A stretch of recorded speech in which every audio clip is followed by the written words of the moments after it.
Today, we're going to dive into a philosophy called Essentialism. Now, it's this really powerful idea for getting more done, not by piling more onto your plate, but by actually doing less. Sounds good, right? I mean, you know the feeling, don't you? You're stretched super thin, you're working hard, but at the end of the day, you kind of look back and think, did I actually make any real progress on the stuff that really matters to me? Well, that exact feeling is what essentialism is all about solving.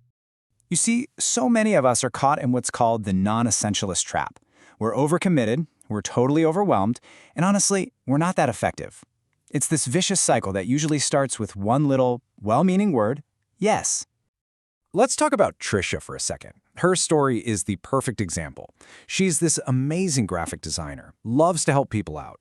So whenever a client or a coworker came to her with a request, her go-to default answer was always yes. And, it feels good to be needed, right? To please people. But here's the problem. She said yes to so many things that her days just became this blur of constant work. She was completely exhausted, her creativity took a nosedive, and that high-quality work she was famous for, it started to slip. She was doing way more, but everything was just becoming kind of mediocre. So this led Trisha to this huge, critical realization. She had to completely change her thinking. Instead of asking, can I possibly squeeze this in, she started asking a much tougher, much more disciplined question. Is this the very best use of my time? And that one single shift, well, it changed everything for her. And that right there brings us to the alternative path, the way of the essentialist. You see, this isn't about getting more things done. It's about getting the right things done. It's a really disciplined, systematic way of figuring out what is truly essential, and then having the courage to eliminate everything that's not. Honestly, the entire philosophy could be boiled down to this one powerful mantra: less but better. It's a simple but really profound idea. By investing our energy in fewer things, we can actually make a much bigger contribution and get a much higher quality result in those areas. So take a look at this. This chart really just lays it all out, doesn't it? It's the two mindsets, side by side. The non-essentialist, on the left, thinks, I have to do it all. They're constantly just reacting to whatever's yelling the loudest. But the essentialist, they get that you can't do it all. They understand there are trade-offs, so they pause, they figure out what's truly vital, and then they say no to pretty much everything else. So you're probably wondering, okay, how do we actually do this? Well, the path of the essentialist breaks down into three pretty simple, actionable steps. First, you explore your options and discern, or figure out, the vital few from the trivial many. Second, you eliminate the non-essentials.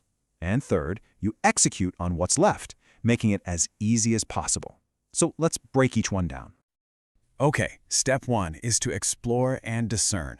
Now, this isn't about finding more options to overwhelm yourself. No, it's about looking at the options you already have, but more deeply, so you can filter out all that noise and find the real signal. There's this absolutely brilliant story that illustrates this perfectly. So, a journalism teacher once gave his students an assignment. He read out this long, rambling announcement full of all these details. The faculty were going to Sacramento, some famous people were going to be there. It was for some kind of colloquium. And as the students are all furiously typing out every single fact, the teacher just stops and asks for the lead. That single most important sentence that captures the entire story. The students read back their summaries, all of them mentioning the trip, the governor, all the details, but they all totally missed the point. The teacher's answer was so simple. He said, the lead is, there will be no school next Thursday. Boom. It was the one piece of information that actually mattered to his audience, the students. And that's what discerning is. It's the art of finding that one essential truth in a whole sea of trivial facts. And now for step two, elimination. So once you've figured out what's essential, you have to find the courage to cut out everything else. And let's be honest, this is almost always the hardest part.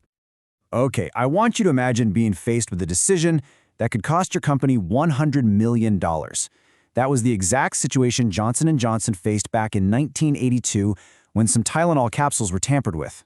The big question was, should they recall every single bottle in the entire country?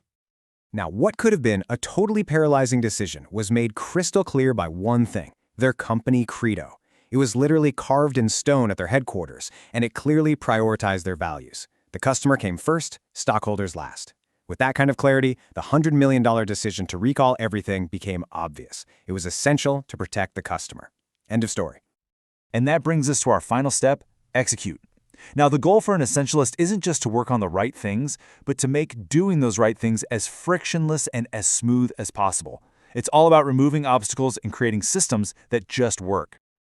A really dramatic historical example of this is the race to the South Pole between Robert Scott and Roald Amundsen. I mean, look at this. Scott's team basically hoped for good weather and planned for the best-case scenario. Amundsen, on the other hand, prepared for the absolute worst. Scott took 1 thermometer, Amundsen took 4. Scott marked his supply depots with a single flag, Amundsen used 20. The results were tragic for one and a total triumph for the other. So the big takeaway here is that Amundsen won, not because he was luckier, but because he systematically removed potential problems before they happened. He built a buffer against uncertainty. By preparing for what could go wrong, he pretty much made it inevitable that things would go right. And that is the core of effortless execution. So when you bring these 3 steps together, you discern, you eliminate, and you execute, the rewards are just huge. You get more control of your own choices. You find way more joy in the journey. You make a much greater impact on the things that actually matter, and you get your time back. You finally escape that awful feeling of being busy but not productive. Ultimately, essentialism is so much more than a time management trick. It's really a way of life. And it leaves us with this incredibly powerful question from the poet Mary Oliver. By choosing to focus on the essential, we're really choosing how to live intentionally, and making sure our answer to this question is one we can be truly proud of.